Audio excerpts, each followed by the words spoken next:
গঠন হওয়ার পরে সবচেয়ে আলোচিত বিষয় হচ্ছে কত টাকা সর্বোচ্চ বেতন হবে এবং সর্বনিম্ন কত, সরকারি কর্মচারীরা আসলে কতটুকু বেনিফিট পাবে, এই হিসাব নিকাশ চুলচেরা বিশ্লেষণ চতুর্দিকে। এখন কথা হচ্ছে এই কমিশন প্রথম থেকেই বলে আসছে 6 জনের হিসাব হবে এবং সেটা দক্ষিণ এশিয়ার দেশগুলোর সঙ্গে তুলনা করে। তাহলে দক্ষিণ এশিয়ার যদি দেশগুলো তুলনা করেন, প্রত্যেকবারই একই কথা বলে কমিশন যে পাকিস্তান, ভারত, আশেপাশে 7-17 দেশের আমাদের দেশের সাথে সামঞ্জস্যপূর্ণ, আমাদের দেশের জিডিপির সাথে সামঞ্জস্যপূর্ণ দেশগুলোর সঙ্গেই আমরা তুলনা করে গবেষণা করব।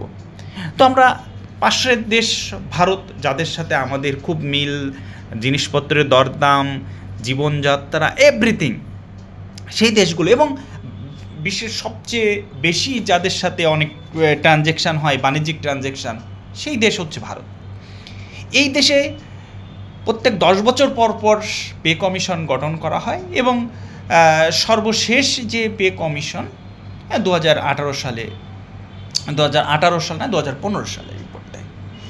এখন তাদের 8ম পে স্কেল হবে, অথচ আমাদের 5 বছর 7 বছর অমুক তমুক, কখনো হয় কখনো হয় না, এত কিছু নাটক। এই অবস্থা থেকে আসলে একটা স্থায়ী সমাধান হওয়া দরকার। প্রতি 10 বছর হলে 10 বছর বা 5 বছর হলে 5 বছর সেই বিবেচনা করা আছে। এখন কথা হচ্ছে ভারতে তাহলে কত? ভারতে সর্বনিম্ন এখন বেতন যেটা ঘোষণা করা হয়, সর্বনিম্ন বেতন 18,000 রুপি। বাংলাদেশের টাকায় তার পরিমাণ আসে 24,660 টাকা বা 24,500 টাকা। বিদ্যমান তারা আরও 5-7 বছর 10 বছর ধরে পেয়ে আসছে। আর আমাদের এইখানে সর্বনিম্ন একজন কর্মচারী সে বেতন পায় মাত্র 8,800 টাকা।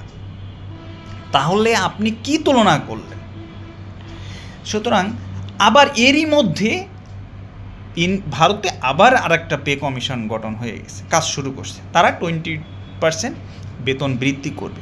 20% যদি বেতন বৃদ্ধি হয়, সেক্ষেত্রে তাদের সর্বনিম্ন যে বেতন, তাদের এন্ট্রি লেভেল আমাদের এন্ট্রি লেভেল থেকে একটু আলাদা। আমরা যেখানে গ্রেড 1, আমরা গ্রেড 1 সচিব, সিনিয়র সচিব কিংবা অন্যরা, তাদেরকে ধরি।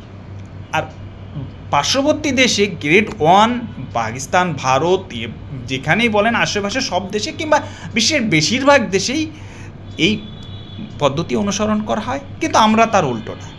আমাদের এখানে গ্রেড 1 মানে হচ্ছে সচিব কিংবা অন্যরা, আর পার্শ্ববর্তী দেশে গ্রেড 1 মানে সর্বনিম্ন পদের যে মানে এন্ট্রি লেভেল, একদম অফিস সহায়ক, পিয়ন, যে নামে আমরা গার্ড, যে নামে আমরা ডাকি না কেন। তো সেখানে এবার যদি 20%, তাদের প্র্যাকটিস হচ্ছে 20% যদি তাদের বেতন বাড়ে 21,600 রুপি হবে। তা বাংলাদেশের টাকায় তাহলে সর্বনিম্ন যে একজন পিয়ন, গার্ড বা যে নামেই ডাকি, তার বেতন হবে প্রায় 29,500 বা 30,000 টাকা। আর অন্যান্য সুযোগ সুবিধা, শিক্ষা ভাতা, চিকিৎসা ভাতা, যাতায়াত, এগুলো তো আছেই। সুতরাং এই যে পার্শ্ববর্তী দেশের সাথে প্রত্যেকবার তুলনা করা হয়, এটা করা হয়, ওইটা করা হয়, এইবার সত্যিকার অর্থেই পার্শ্ববর্তী দেশের সঙ্গে তুলনাই করা হোক, সেই প্রত্যাশাটা প্রত্যেকটা সরকারি কর্মচারীরা করে।